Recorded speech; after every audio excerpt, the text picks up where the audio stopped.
자, 신경계 봅시다.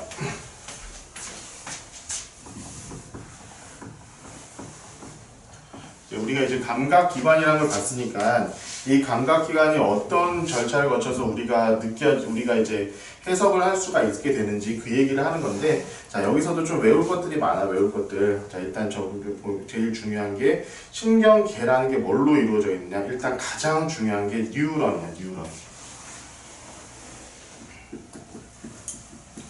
신경이라는 것은 뉴런으로 이루어져 있는데, 요 밑에 한번 봐봐. 뉴런은 이렇게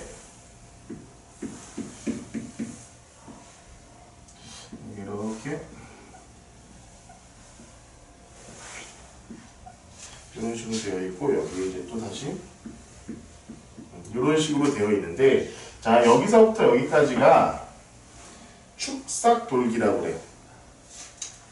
헷갈려. 축삭돌기. 이 안쪽이 가지돌기. 여기 있는 것들이 가지돌기. 여기 써져 있지? 신경세포계.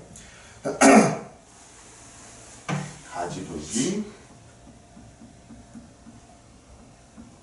여기는 신경세포계. 우리가 배울 때랑 막 이게 많이 달라졌어, 이름이. 그래가지고 나도 지금 막 보면서 헷갈려. 자, 보면은 뭐냐면은, 자, 신경세포계들이 쭉 되어 있어. 그러면 여기로 뭐 예를 들면 아까 시각이라든가 시신경이라든가 이런 쪽으로 뭔가 자극이 받아지면은 그 자극을 받은 게 이 축삭돌기를 통해 가지고 우리 어디 뭐 뇌라든가 이런 쪽으로 전달이 된다는 거야. 또 별건 아니야, 사실. 여기서 이제 막 이렇게 전기 자극으로 탁탁탁 피거든. 그래서 실제로 뭐 전극 같은 것들 이렇게 꼽으면은 근육에다가 전극 같은 것들을 이렇게 꼽으면은 그것이 이제 우리가 반응을 일으키기도 하는데, 여기로 이렇게 움직이는 게 전기 자극으로 인해 가지고 우리가 가는 거고. 자, 여기 마지막에 축삭돌기 마지막에 있는 여기 끝에서도 이렇게 또 다른 신경들하고 이렇게 연결이 돼 있어, 또 이렇게. 그래가지고 이것이 또 다발로 돼가지고는 뭐 뇌로 가고 뭐 이런 식인데, 여기를 뭐라고 하냐면 여기를 시냅스라고 해, 시냅스. 시냅스에서는 여기에 있는 그 물질들이 교환되면서 신경 전달 물질이라는 게 교환이 되면서 이것이 계속 우리 몸에서 움직여가지고 뭐 뇌까지 가기도 하고 뇌에서 다시 돌아오기도 하고 이런 것들을 계속 하게 된다는 거야.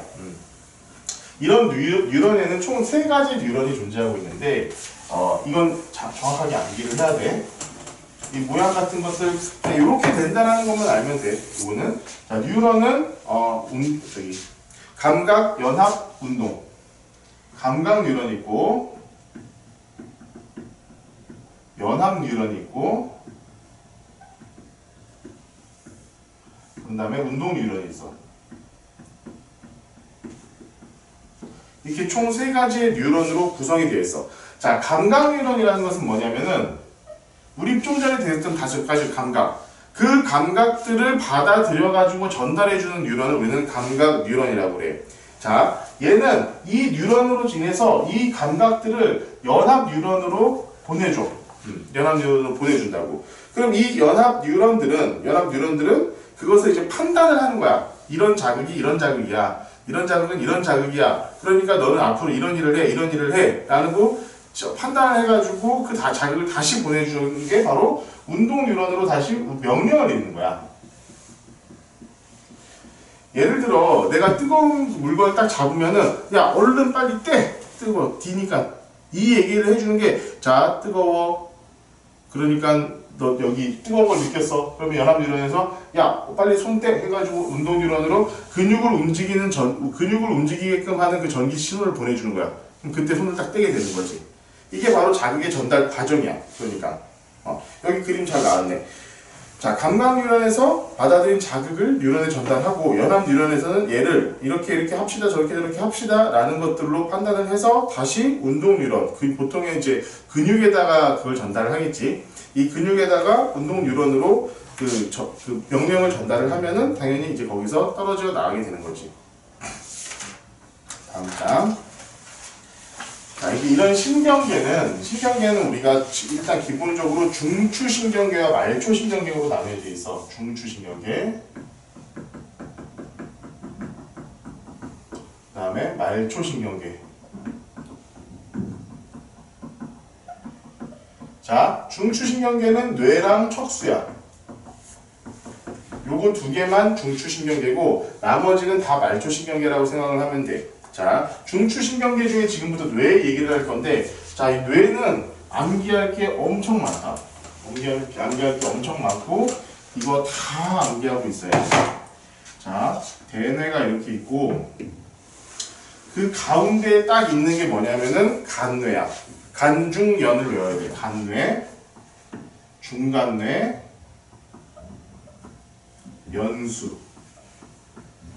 자, 이 위치도 다 알아야 돼.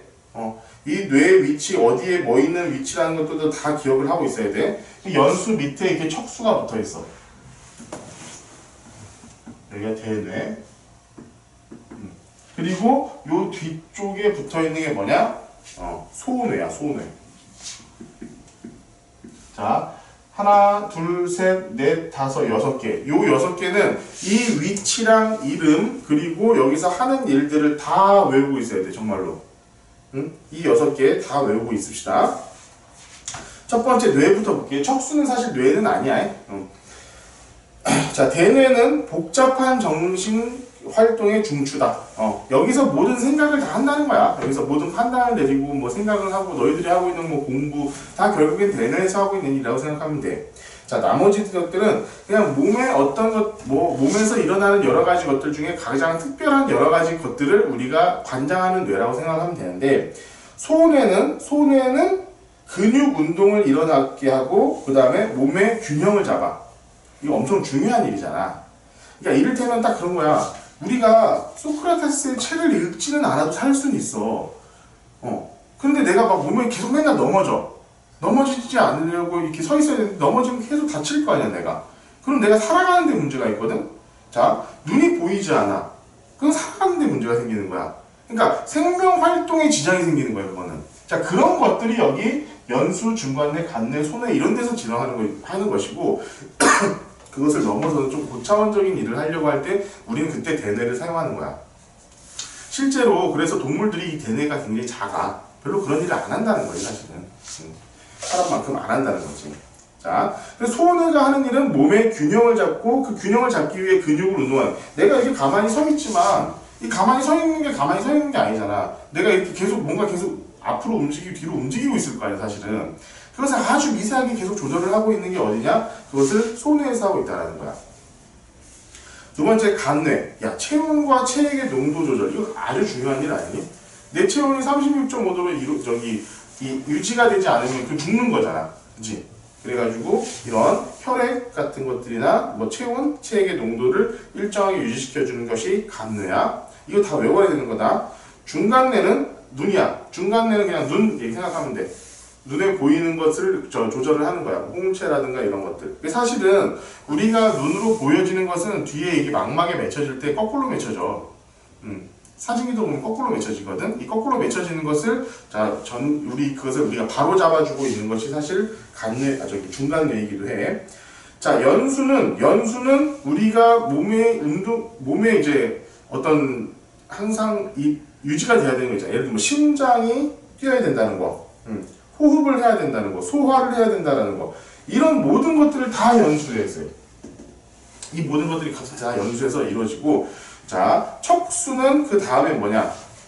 연수 아래쪽으로 보여져 있고, 이 척수라는 것 자체가 뭐냐면은 거의 우리 몸에 있는 모든 신경 전달 물질이 다 이 척수를 통해 가지고 대뇌로 가는 어떤 연결 통로 같은 느낌을 갖고 있다고 생각하면 돼. 그래서 우리 척추 안에 들어있어. 등뼈 안에 척추 안에 척수라는 게 들어있고 거기서 신경이 쫙 펼쳐지는 게 여기서 이제 뉴런들이 아까 봤던 뉴런들이 쫙 전체에다 퍼져 있는 거야.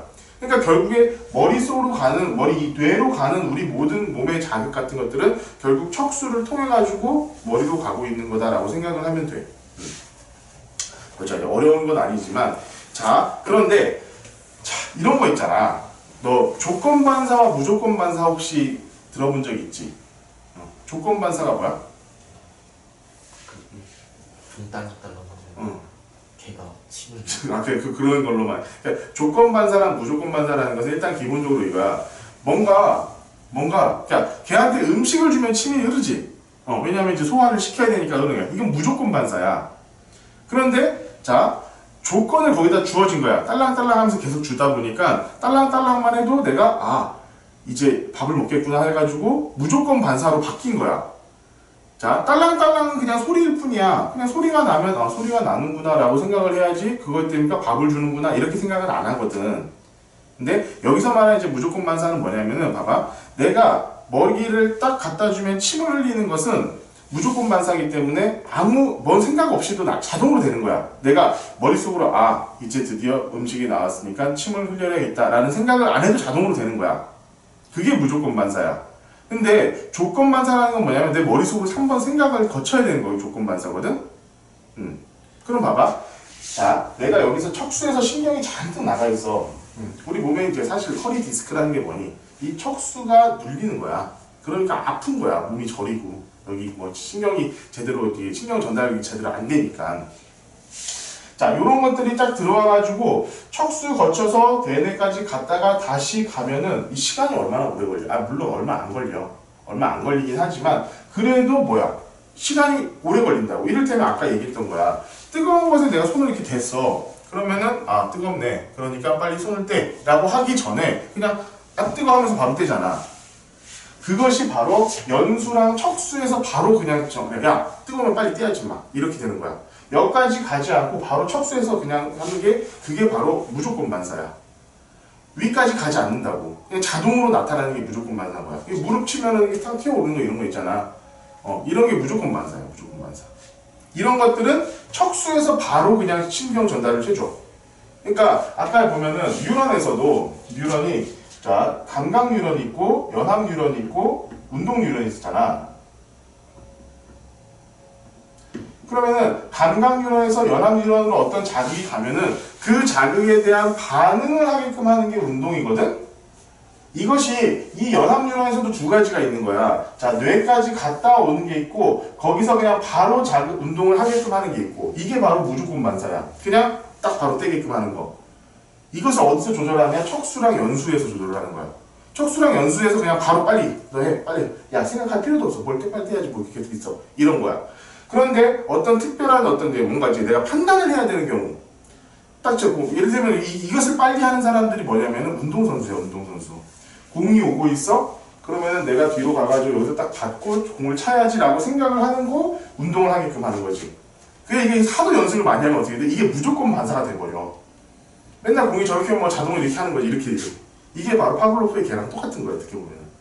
맨날 딸랑딸랑 할 때마다 딸랑딸랑 할 때 밥을 주니까 그냥 딸랑딸랑 할 때 같이 그냥 침이 나왔던 것처럼 맨날 똑같은 이 훈련을 반복하다 보니까 거의 감각에서 운동이 그냥 바로 직진해서 가버리게 되는 거. 이게 운동선수들이 하는 일이야 사실은. 연습을 많이 하라는 거지. 이게 수학도 마찬가지야. 자동으로 문제 풀라는 게 이거야. 머리까지 가기도 전에 손이 움직이는 애들이 있어. 나중에 너희들도 하다 보면은 진짜야. 어느 순간 있잖아. 내 머릿속으로 생각하는 것보다 손이 빨리 움직일 때가 있어 진짜로. 그 순간이 있어. 너희들도 그 정도까지 공부해야 돼. 자 봅시다. 자 이렇게 척수까지 우리가 이런 것들을 봤고 자 말초신경계 이제 여기 대뇌랑 척수 요거 대뇌 연수 척수까지가 뭐냐면은 우리가 알고 있는 중추신경계야. 중추신경계. 그럼 말초신경계는 뭐가 있느냐? 말초신경계는 여기 나와 있는 거 감각신경과 운동신경. 감각과 운동신경이 있어. 자 감각 요거야. 좀 전에 얘기했던 거 감각 뉴런. 운동 뉴런. 이 얘기를 하는 거기 때문에 간단하게 생각하면 되고 이 운동신경 중에서는 두 가지로 체성신경과 그 다음에 자율신경이 있어. 자, 자율신경 같은 경우에는 대뇌에 그것을 받지 않는, 자, 체성신경이라는 것은 우리가 갖고 있는 대부분의 신경계야. 그냥 우리가 뭔가 대뇌에서 어떤 명령을 따랐을 때, 명령을 내렸을 때 그것을 따르는 애들이 체성신경이고, 자율신경은 대뇌에 영향을 받지 않아. 심장박동. 이것도 근육의 움직임이거든? 심장박동 너희 뛰어. 이러면서 하지 않는다고.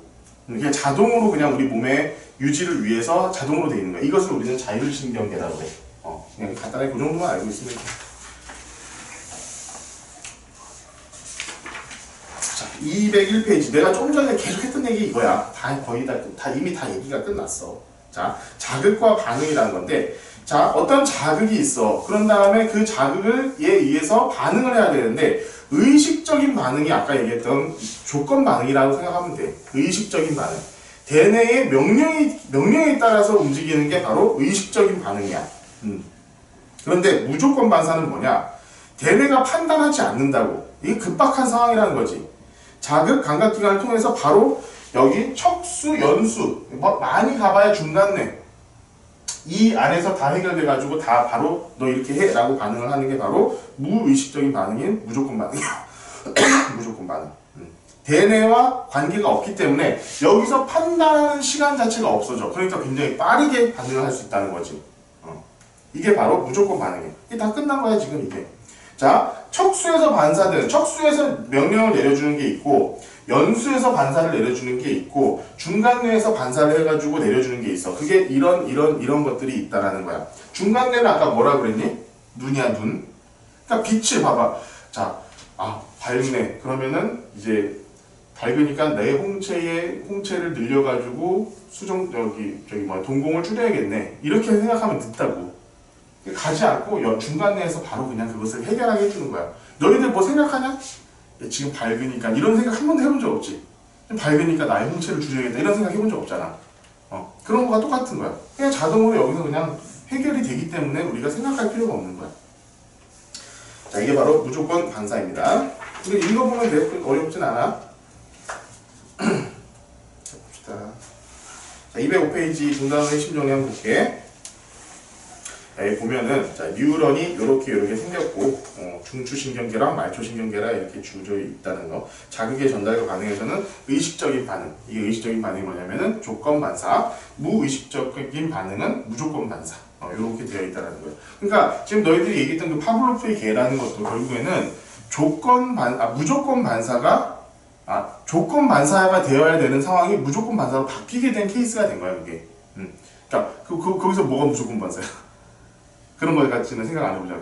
그런 거가 무조건 반사다, 조건 반사다 이런 것들을 들어본 적이 분명히 있을 거고, 그지?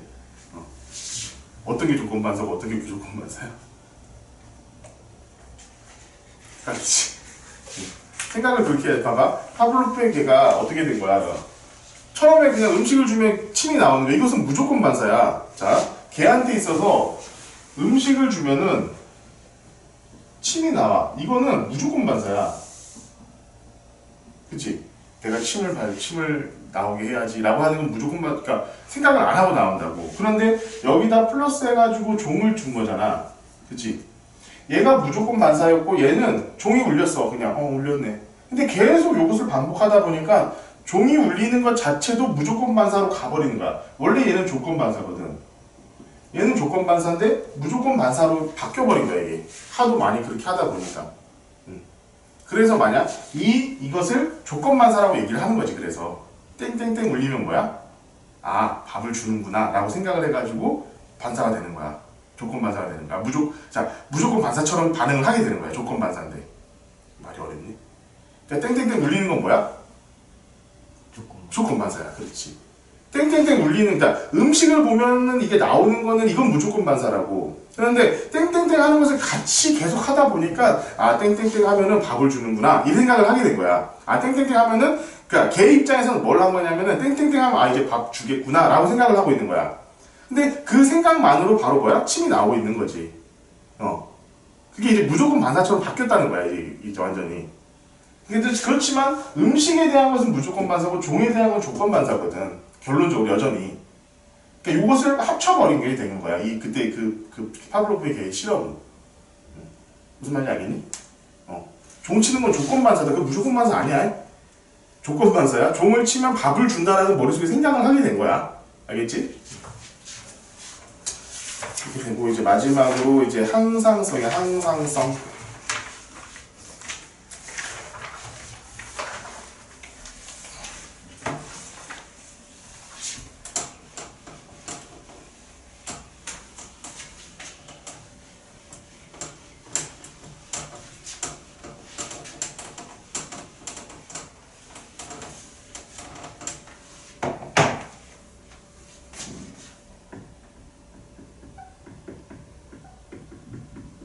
항상성은 우리 몸의 항상성이라고 하는 것은 우리 몸이 항상 일정한 상태로 유지되게끔 하는 것을 항상성이라고 그래.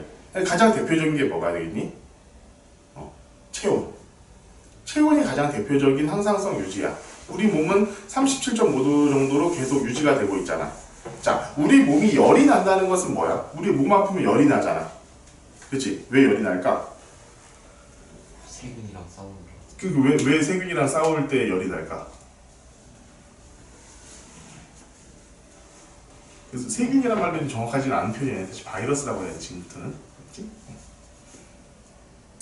뭐냐면은, 자, 요런 거야. 왜 열이 나냐면은, 내가 이제 몸이 아파. 뭔가 바이러스가 침투를 했어.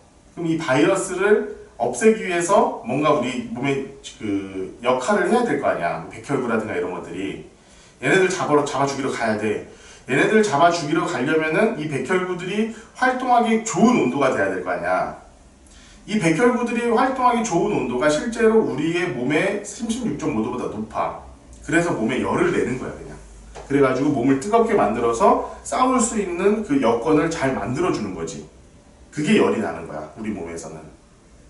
그러니까 이런 식으로 우리 몸에 그 항상성을 유지하기 위해서 체온이라든가 예를 들면 뭐 체액의 농도, 뭐 혈액이 갑자기 되게 묽어진다든가 이렇게 되면 골치 아픈 문제가 생기잖아. 이런 것들을 일정하게 유지를 시켜주는 거, 그것을 우리는 항상성이라고 그러고, 그 항상성을 유지시키는 가장 대표적인 게 바로 호르몬이야, 호르몬. 근데요, 온도가 높아야 백혈구가 일하는 거잖아요. 근데 왜 열을 낮추려고 해요? 근데 온도가 높아지면 무슨 문제가 생기냐면은 그 백혈구만 활동하게 좋아질 뿐이지 실질적으로 더 중요한 문제는 우리 몸의 단백질 구조가 바뀌어. 그 몸이 익어버린다는 거야. 그러면 단백질 구조가 바뀌면은 효소나 이런 것들이 활동을 하나도 못하게 돼 있어. 열이 높아지는 게 좋은 건 아니야. 우리 몸에서는 그것을 어떻게 해? 계속 어쨌든 죽이는 게, 바이러스를 죽이는 게 목적이다 보니까 열을 올린다고, 이렇게 끌어올린다고. 근데 그것 때문에 다른 것들이 다 망하잖아. 싹 다 망하잖아. 죽을 수도 있어, 그렇게 되면은. 단백질 구조가 바뀐다는 거. 너네 고기, 생고기 먹는 게 아니라 익혀서 먹잖아. 그치? 단백질 구조가 바뀌는 거야. 그런 식으로 익어간다고, 몸이. 그렇기 때문에 그 온도를 낮추려고 하는 거지. 일정한 정도로. 그래서 그것을 낮추면서 뭐야? 약을 투입하는 거야. 백혈구를 보조할 수 있는. 바이러스를 퇴치할 수 있는 약을 투입하는 거야. 자, 우리가 이제 항상성을 유지하는 가장 대표적인 게 호르몬인데, 자, 우리 몸에 이제 물이 나오는 곳들 있잖아. 이를테면은 소변이나 이런 것들은 우리 몸에서 그 수분이나 이런 것들이 걸러가지고 나오는 거기 때문에 생성된다라고 보기는 힘들어. 소변이 생성되는 건 아니야. 그런데 여기서 얘기하고 있는 것은 뭐 침, 눈물 이런 것들은 거기서 나오잖아. 그렇지? 그 침샘이라든가 눈물샘 이렇게 얘기를 하잖아. 그래서 우리는 뭐 땀샘 이런 데서는 우리가 이제 어떤 분비 물질을 분비하는 데를 우리는 샘이라고 해. 샘. 그래서 땀샘, 예를 들면은 뭐 침샘, 눈물샘 이런 것들이라고 했는데, 호르몬이 분비되는 곳은 내분비샘이야.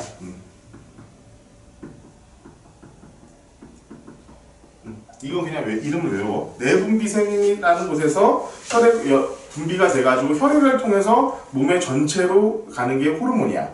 자, 호르몬과 신경의 작용을 비교한 건데, 이것은 조금 그냥 다들 이게 엮는다는 게 좀 말이 맞는가 사실 잘 모르겠는데, 공통점은 뭐 우리 몸에 신호를 전달하고 몸의 기능을 조절한다. 몸의 기능 조절한다 이런 거에 있어서 공통점이 있을 것 같아. 어쨌든 생명 활동을 한다라는 공통점 무조건 있는 거지. 내 차이점은, 자, 요거 호르몬은 신호 전달 속도는 느리지만 효과가 오래 지속되고 작용 범위가 넓다. 이거 진짜 중요한 얘기야. 하지만 신경은 신호 전달 속도가 엄청 빠르지. 파파파파 가긴 하지만 효과가 일시적이고 작용 범위는 딱 거기에서만 작용을 한다는 거. 자, 요거 두 개가 호르몬과 신경이 가장 큰 차이점이야. 요거 잘 기억을 하고 있어야 돼. 자, 그래서 이렇다는 된 거고, 호르몬의 특징은, 자, 첫 번째 혈액 분발. 이거 완전 중요합니다. 혈액으로 분비가 돼. 호르몬은. 호르몬 있잖아. 혈액으로 분비가 돼. 내분비샘이 혈액이 있어. 혈액 분비야. 그럼 이 혈액을 통해서 몸의 구석구석으로 다 갈 수 있는 거야, 이게. 이 호르몬이라는 것 자체가. 그리고 자, 호르몬이 굉장히 다양한 호르몬들이 있어, 몸에는. 굉장히 여러 가지 호르몬들이 있는데, 그 호르몬들은 딱 작용하는 곳이 한 군데야. 작용기관이 하나다. 작용기관 또는 작용세포라고 하는데, 그것을 여기서는 표적기관, 표적세포라고 해요.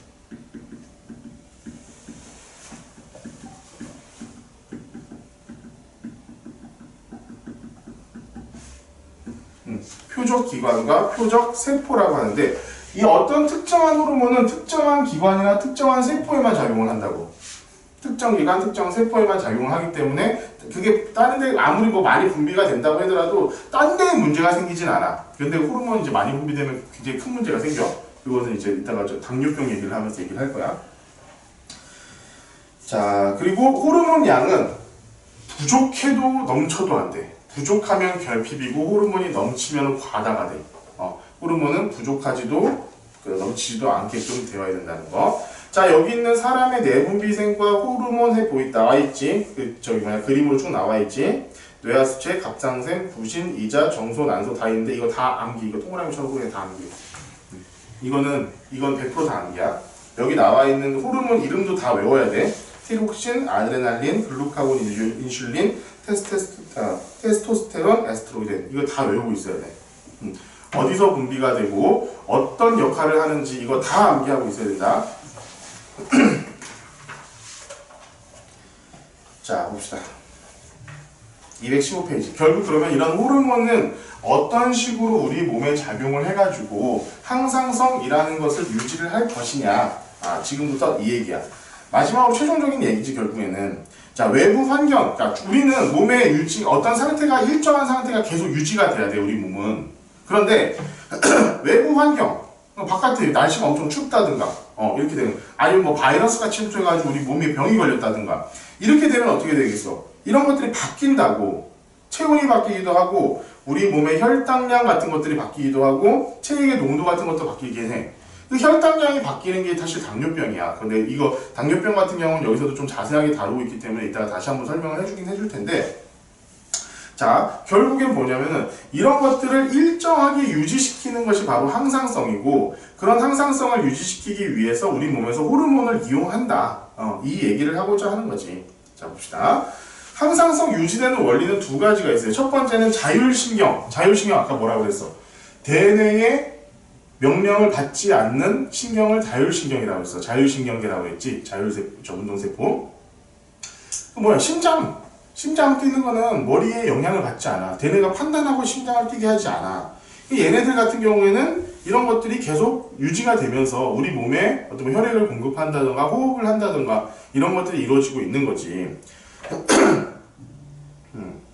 뭐 자율신경, 교감신경, 부교감신경 같은 경우는 이거 내가 아까 얘기 안 해줬지. 자, 요거는 이제 요 내용과는 별개로 하나만 얘기를 해줄게.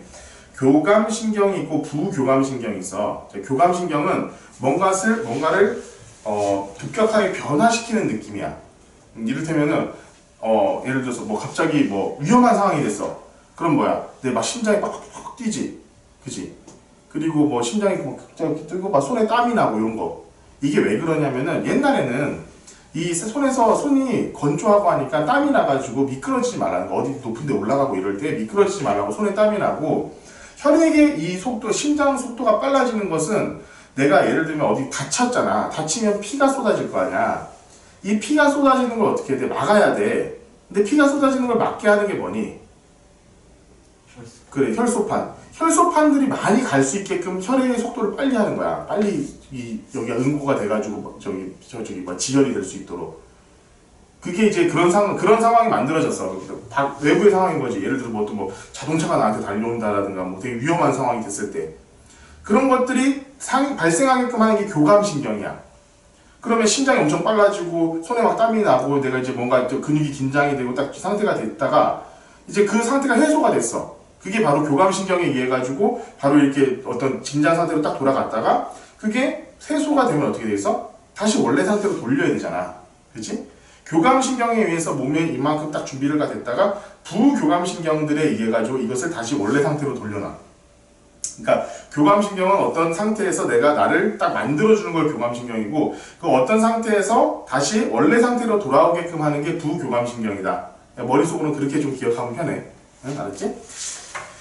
이런 자율신경들의 조절에 의해 가지고 뭐야? 그러니까 부교감신경이 어떻게 보면은 항상성을 유지하게끔 만드는 신경계가 되겠지. 이게 바로 항상성 유지의 첫 번째 원리고 두 번째가 이제 호르몬 분비량이야. 어떤 일이 벌어졌을 때 몸에서 예를 들면 특히나 이런 것들은 이 외부 요인이 아니라 좀 내부 요인인 경우가 많이 있겠지. 아무래도 어떤 혈액 속에 무슨 뭐가 많아졌어, 포도당이 많아졌어. 그러면은 어떻게 해야 돼? 아 이거 혈당을 좀 줄여야겠네 라고 하는 게 바로 호르몬의 역할이야. 자, 이런 항상성 조절의 가장 대표적인 예가 체온 조절이야. 체온 조절. 이거는 조금 그 상태를 알아야 돼. 자, 그럼 이 체온 조절은 뭐야? 우리는 우리 몸의 체온을 36.5도로 일정하게 유지를 하고 있다고. 그런데 체온이 바뀌게 되는 가장 대표적인 요인이 뭐이니? 날씨. 여름이면 덥고 겨울이면 춥잖아. 그러면은 자, 외부에서 지금 더워. 그러면 체온을 36.5도보다 올리려고 할 거야. 그치? 그렇게 되면은 이 머릿속에서 생각을 하는 거지. 아, 체온이 올라가려고 하네. 어떻게 해야 되지? 그러면 너희들 더우면 뭐가 나오니? 땀이 나잖아. 덥다. 자, 이거 뭐냐면은 그 땀 분비샘을 이렇게 확장을 시키는 거야. 땀 분비샘을 확장시키고 거기에 뭐라고 하니 이거? 모세혈관들을 확장시켜가지고 혈액을 그쪽으로 많이 돌게 해. 그러면은 거기서 땀이 많이 분비가 되거든. 그럼 땀이 생겨서 땀. 자, 그럼 땀이 몸에서 증발하지. 그치? 땀이 몸에서 증발하면 뭐가 생기니? 열을 흡수해서 나가잖아. 땀이 열을 흡수해가지고 나가기 때문에 열을 가져간다고. 이거 뭐야? 기화열이잖아. 그치? 기화되면서 열을 흡수해서 가져가 나가. 그러니까 우리 몸을 식힐 수 있는 거야. 이렇게 해가지고. 이게 일단 기본적인 세팅이긴 한데 너희들은 뭐 느껴지지가 않지. 그치? 땀이 난다고 그게 왜 쉬워지나? 나도 사실은 모르겠어. 그거는. 그래서 땀이 발산되고 그 땀이 증발하면서 이 기화열을 뺏어가기 때문에 우리 몸의 체온을 낮춘다라는 게 일단 기본적인 체온 조절의 방식이야. 더울 때. 추울 때는 굉장히 좀 이해가 빨라져. 춥다 하면은 일단은 기화열이 생기지 않도록 땀을 안 나도록 피부의 근처에 혈액을 쫙 수축을 해. 그래가지고 땀이 일단 안 나겠지. 그럼 몸에서 반응이 안 될 거야. 그런 다음에 너희 추우면 어떻게 되니? 떨리지. 근육을 움직이는 거야. 근육을 막 움직이게끔 하는 거야. 내가 근육 움직인다는 게 뭐 운동하면은 딱 열이 나잖아. 그러니까 떨린다는 건 뭐냐면 근육을 계속 운동을 시키는 거야. 운동을 시켜가지고 열을 발산할 수 있도록 근육에서 열이 생길 수 있도록 그렇게 하는 게 바로 이제 우리 체온을 유지하는 방법이야. 떨림. 요걸 이용해가지고 우리가 몸의 체온을 어느 정도 유지하게끔 되어 있는 거야. 자, 봅시다. 체온 조절 과정에 봐봐. 그런데 이것이 결국에는 뭐야? 체온이 높아지면은 고온 자극이 돼가지고 쭈르르르 이렇게 되고 체온이 낮아지면은 저온 자극이 받아가지고 쭈르르르 이렇게 되는데 그 중에 하나가 체온이 낮아지는 경우, 추울 경우에는 뭐가 발생하냐면은 티록신이라는 그런 호르몬이 나와. 그 어디서 나오냐면 갑상샘에서 나오는 티록신인데 이 갑상선에서 나오는 이 에너지가 뭐냐면은 세포호흡을 활성화시켜. 좀 너희들 막 일 좀 열심히 해, 일 좀 열심히 해. 그게 이제 떨림이 발전이죠. 떨림이란다. 세포호흡을 하면 어떤 일이 발생하니? 그치? 세포호흡이라는 것은 뭐야? 녹말을 물과 이산화탄소로 낮추는 거야. 그치? 녹말을 포도당을 물과 이산화탄소야. 바꾸는 과정이야. 그런데 지난번에 얘기했지만 녹말은 에너지 준위가 이렇게 높아.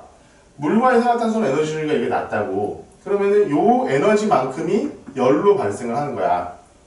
그래서 이 추운 경우에 우리 갑상선에서 발생하는 티록신이라는 이 호르몬에 의해서 이런 세포호흡을 활성화시키고 이 세포호흡이 활성화되면은 이게 열이 나가지고 우리 몸을 따뜻하게 계속 유지를 하게끔 하는 거지.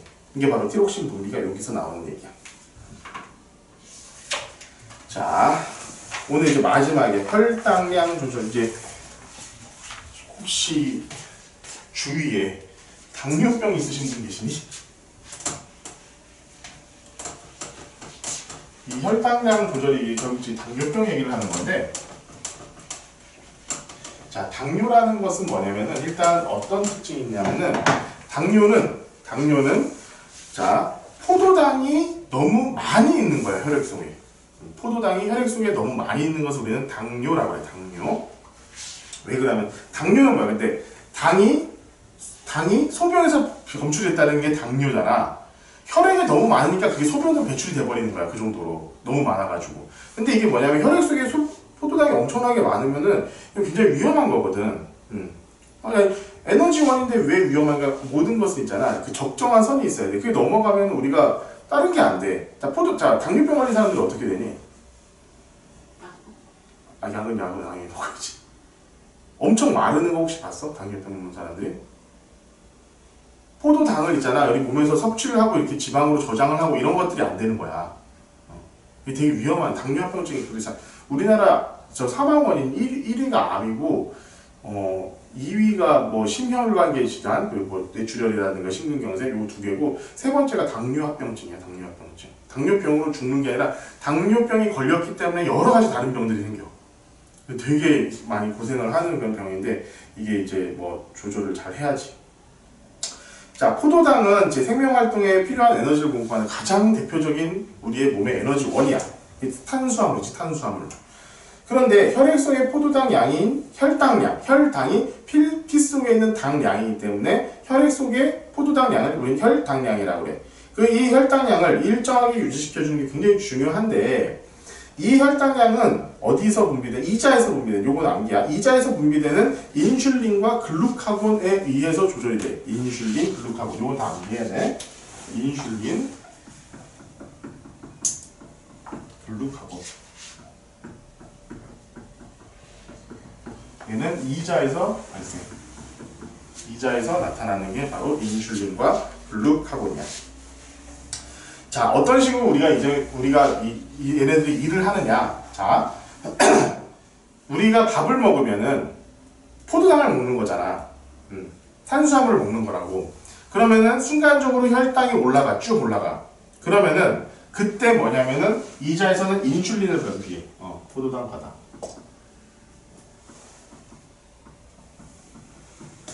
인슐린 분비.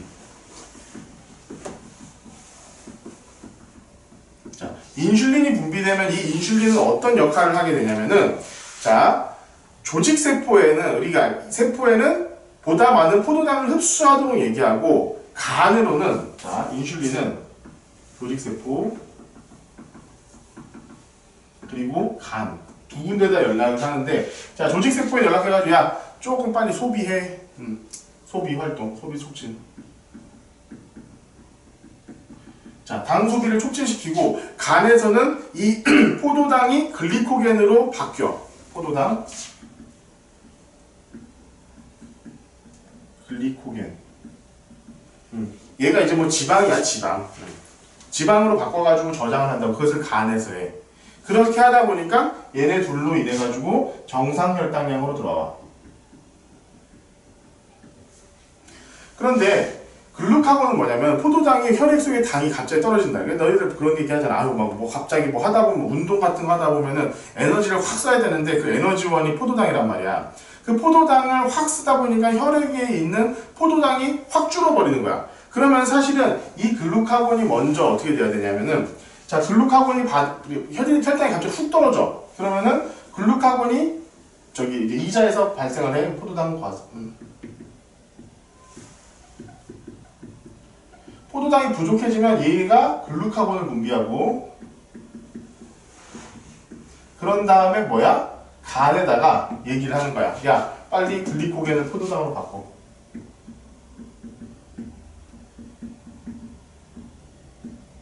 그러면서 다시 정상으로 돌아오게 돼. 정상 혈당으로 돌아오게 돼. 이건데, 근데 봐봐. 포도당이 부족했어. 근데 아까 우리 호르몬 같은 경우는 어떤 특징이 있다고 그랬어? 속도가 느려. 신경부처럼 속도가 빠르지가 않아. 글루카곤이 포도당이 부족하다는 걸 느끼고 글루카곤이 이제 뭐 뭐지? 이제 발생을 하고 이제 분비가 되고 이 분비된 글루카곤이 간에 가가지고 글리코겐을 포도당으로 바꾸는 과정. 이게 사실은 유산소 운동 과정이라고 생각하면 돼. 자, 무산소 운동 갑자기 근육을 확 써야 되니까 힘들다고. 그런데 유산소 운동 같은 경우는 뭐야?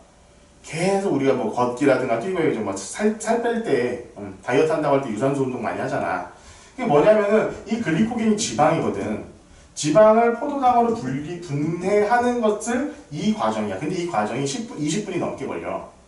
그래가지고 유산소 운동 같은 경우는 지방이 뭐 20분 이후부터 탄다 뭐 이런 얘기 하잖아. 그게 이런 과정이 있어서 그래. 그런데 갑자기 내가 막 혈당 떨어진다고 그러잖아. 갑자기 당 떨어진다 막 이런 얘기 하잖아. 갑자기 머리가 핑 돌기도 하고 막 그래.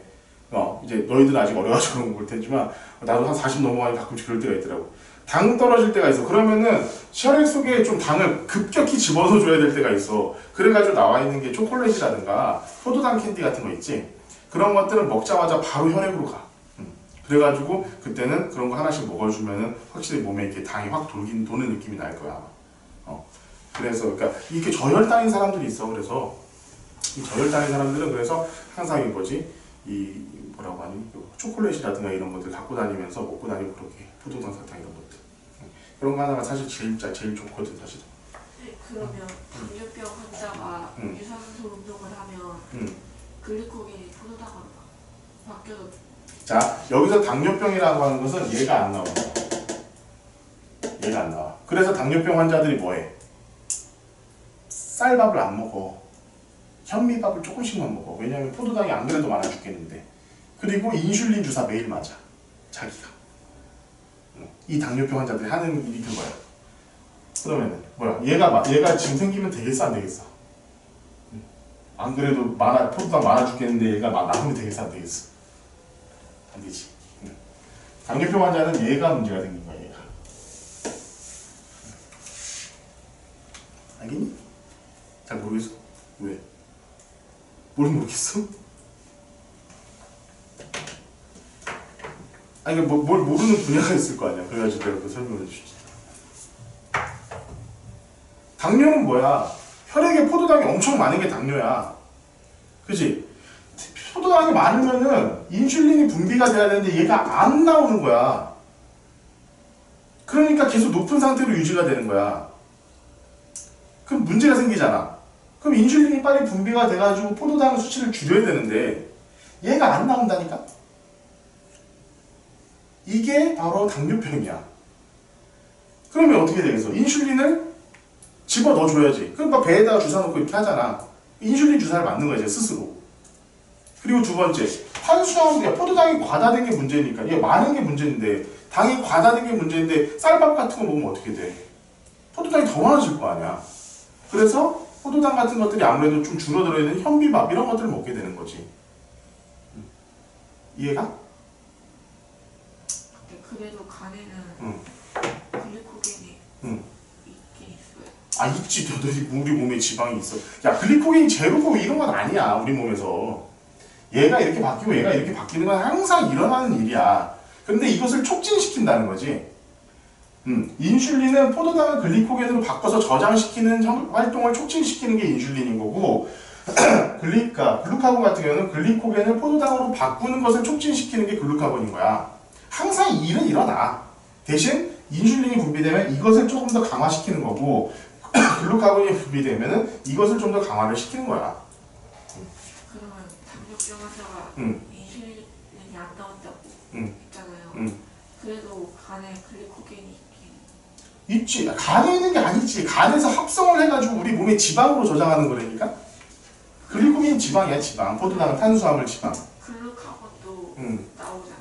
나오지. 그러면은 글리코겐이 포도당으로 바뀔 수도 있고.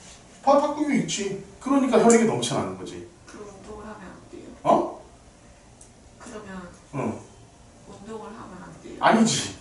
운동하면 얘가 나오잖아. 그럼 얘가 나오는 게 지금 문제가 있으니까 그렇다는 거지. 그런데 문제는 뭐냐면은 글루카곤은 포도당이 혈당이 원래 정상치보다 적어야지 나오는 거야. 이미 이만큼 높이 있기 때문에 운동을 계속 해가지고 이걸 낮춰야지.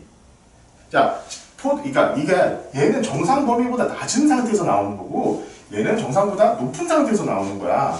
이미 높은 상태야. 그런데 얘가 왜 나와? 아니지 당연히. 운동을 해가지고 얘는 낮춰야지. 얘는 오히려. 얘는 정상보다 운동을 해가지고 낮은 상태에서 나온다는 거고 얘는 이미 병이 라서 이만큼 올라가 있는 상태니까 당연히 운동을 많이 해가지고 계속 포도당 수치를 낮춰야지 몸에서. 이게 안 나오니까 이게 안 되는 거잖아. 잘 이게 안 되니까 어떻게 해야 돼? 소비를 해야 돼. 그게 바로 운동이야. 근육에서 자동으로 소비를 하게끔 만들어주는 거. 그래서 운동을 계속 해야 돼. 당뇨병 환자들은. 이해가? 오케이 알았어. 자, 오늘 수업 여기까지 하도록 하고, 자, 이번 주도 수요일 날 와야 된다. 알았지?